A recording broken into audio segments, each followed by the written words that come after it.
Hello all, welcome to our channel. కరివేపాకు కూరలో కరివేపాకు వేస్తే తీసి పక్కన పెట్టేస్తూ ఉంటాం. అలా కాకుండా ఈ కరివేపాకు పొడి చేసుకొని రోజు 2 ముద్దలు వేడివేడి అన్నంలో తీసుకుంటే చాలా బాగుంటుంది. ఈ కరివేపాకులో ఐరన్ పుష్కలంగా ఉంటుంది. ఇది మన జుట్టు బలంగా పెరగడానికి, మన కళ్ళకి చాలా ఉపయోగపడుతుంది. ఇంత హెల్దీ, యూజ్ఫుల్ అయిన ఈ కరివేపాకు పొడిని ఎలా తయారు చేయాలో ఇప్పుడు చూద్దాం. ముందుగా కరివేపాకు చీడ పురుగు పట్టని నీట్గా ఉండే కట్టలు తీసుకోవాలి. దీన్ని శుభ్రంగా కడిగి తడి లేకుండా చేసుకొని పక్కన పెట్టుకోవాలి. ఇప్పుడు కడాయి పెట్టుకొని ఒక 2 స్పూన్ల పెసరపప్పు వేసుకొని దోరగా వేయించుకోవాలి. నేను ఒక పెసరపప్పే తీసుకుంటున్నాను. మీకు కావలిస్తే కాస్త మినప్పప్పు, శనగపప్పు కూడా వేసుకోవచ్చు. ఇందులోకి ఒక 4 టేబుల్ స్పూన్ల నువ్వులు తీసుకోవాలి. ఇవి మాడకుండా వేయించుకోవాలి. నువ్వులు త్వరగా వేగిపోతాయి, చూసుకొని వేయించుకోండి. ఇప్పుడు కొద్దిగా ఆయిల్ వేసుకొని ఒక 10-12 ఎండుమిర్చి తీసుకుంటున్నాను.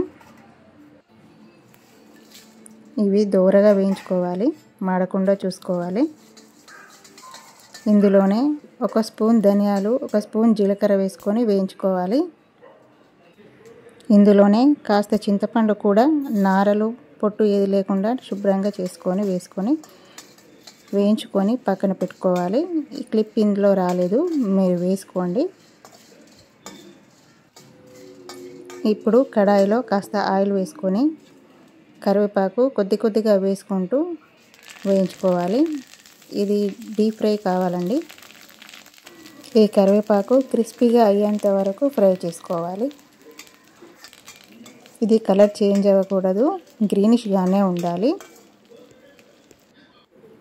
ఇదిగోండి, ఇలా ఉంటే సరిపోతుంది. ఇలా మొత్తం కరివేపాకును ఫ్రై చేసుకొని పక్కన పెట్టుకొని చల్లారనివ్వాలి. ఇవి పూర్తిగా చల్లారిన తర్వాత గ్రైండర్ జార్లోకి తీసుకుందాం. ఇందులోకి వెల్లుల్లి కాస్త ఎక్కువే ఉండాలండి. వెల్లుల్లి ఫ్లేవర్ బాగుంటుంది, ఎక్కువ పడతాయి, వేసుకోండి. రుచికి సరిపడా ఉప్పు వేసుకోండి. ఇందులోనే కాస్త కారం వేసుకుంటున్నాను.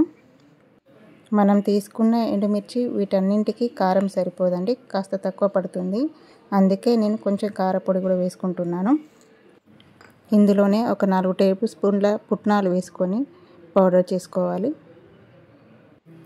ఈ పొడి నెల రోజుల వరకైనా నిల్వ ఉంటుంది. దీన్ని సర్వింగ్ బౌల్లోకి తీసుకుందాం. ఇది ఇడ్లీలోకి కానీ, దోశ పైన కానీ, దేంట్లోకైనా చాలా బాగుంటుంది. తప్పకుండా ట్రై చేయండి. Thank you for watching.